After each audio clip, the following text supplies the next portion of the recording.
Welcome to the Explainer. Okay, today we're stepping right into the absolute heart of a high stakes Georgian era confrontation. And let me tell you, this completely flips the script on your traditional damsel in distress story. We're going to unravel a brilliant historical mystery. We're talking stolen identities, hidden passages, and high society deception. So grab your detective hats. We're diving into a genuinely fascinating tale of survival, intrigue, and a wild case of historical identity theft. It really just goes to show that society's total obsession with surface appearances, yet that is definitely nothing new. Move, messieurs, or I shall be compelled to blow off your head. I mean, just imagine hearing that, delivered in a thick French accent by a woman holding this impossibly heavy wooden pistol. This explosive, incredibly dramatic threat is exactly what kicks off our mystery in a deserted mansion. It's the ultimate hook, right? You've got these two seasoned military officers expecting to find some terrified spy, and instead, well, they find themselves completely at the mercy of a fiercely determined young woman.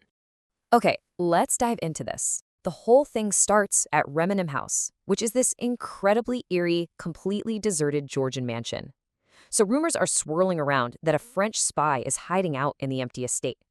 Naturally, two militiamen, and remember, these are highly trained combat officers, they decide to break in through a scullery window, thinking they'll catch the intruder off guard. But instead of a hardened military operative, they kick open a bedroom door to find a young woman, just standing in front of a mirror, fixing her hat, and armed to the teeth. No way, right? Now, to really grasp how totally bizarre this situation is, we gotta look at our two officers because they are total opposites. First up, you have Major Gerald Alderley. He's a bit of a thrill seeker, honestly kind of bored with his peacetime militia duties, so he is instantly amused and deeply intrigued by the danger this woman presents. But then, contrast him with Captain Hilary Roding, his second in command. Roding is strictly by the book. He is outraged, just completely flabbergasted that they are being held at gunpoint by a trespassing young lady. Their reactions just perfectly highlight the absolute absurdity of this standoff. Now, what's really interesting about the clues she leaves behind is how wildly contradictory they are. It just completely baffles our officers. First off, she's brandishing this massive, heavy wooden pistol that looks totally out of place in her hands. Plus, she's dressed entirely in the dark, flowing garments of a nun's habit, but she vehemently denies actually being a nun. And here's the kicker. She speaks with this thick, undeniable French accent, but the second they accuse her of being a French spy, she fiercely claims to be, quote, entirely English. I mean, she's a walking, talking puzzle, and it immediately hooks Major Alderley's brilliant mind. Section 1. The Great Escape and the Evolving Mystery. So, think about this. How does a lone woman escape two armed, seasoned military officers? Well, she doesn't just run for it. No, she executes an absolute masterclass in tactical retreat. Step 1, she boldly demands Major Alderley hand over his own, far superior silver-mounted pistol, just to level the playing field. Step 2, keeping both of these guys exactly where she wants them at gunpoint, she slowly backs across the room toward a decorative screen. And then, step 3, she slips behind it, darts into a windowless dressing room, slams the door, and literally vanishes into thin air. By the time Alderley forces his way in, the room is completely empty. She totally outsmarted them. So with the militiamen left completely baffled in this empty room, we're left with one massive, burning question. Who is the real mademoiselle? I mean, why would an English woman with a French accent be sneaking around an abandoned estate disguised as a nun? To really get her motives, we need to zoom out a bit and look at the world she's operating in. We really have to place this mystery firmly into its historical context. We're in the Georgian era, right?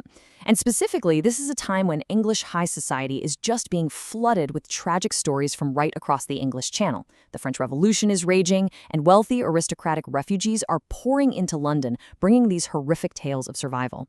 English society is actually welcoming them with open arms, which, as you might guess, creates the absolute perfect chaotic environment for a massive deception. Now, these refugees were known as émigrés. Basically, an émigré is someone who has fled their country for political reasons. In our context, they're escaping the brutal massacres over in France, and English society is highly sympathetic to them. But here's the problem.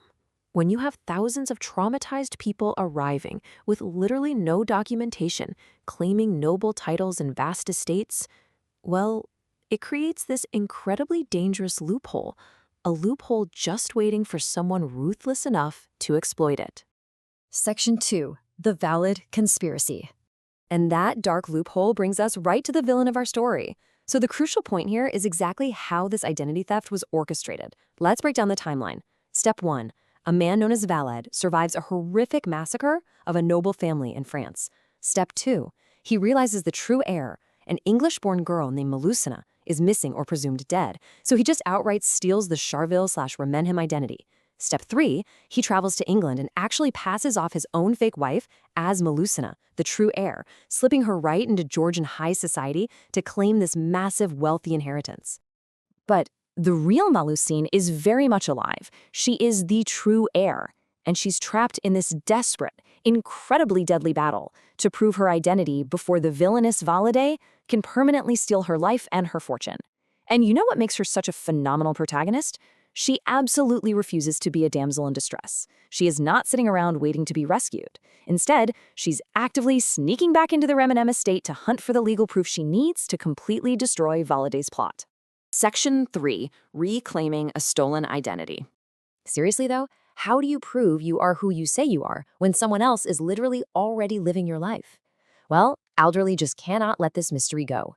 He transforms from this amused soldier into a totally dedicated detective. He starts following the breadcrumbs.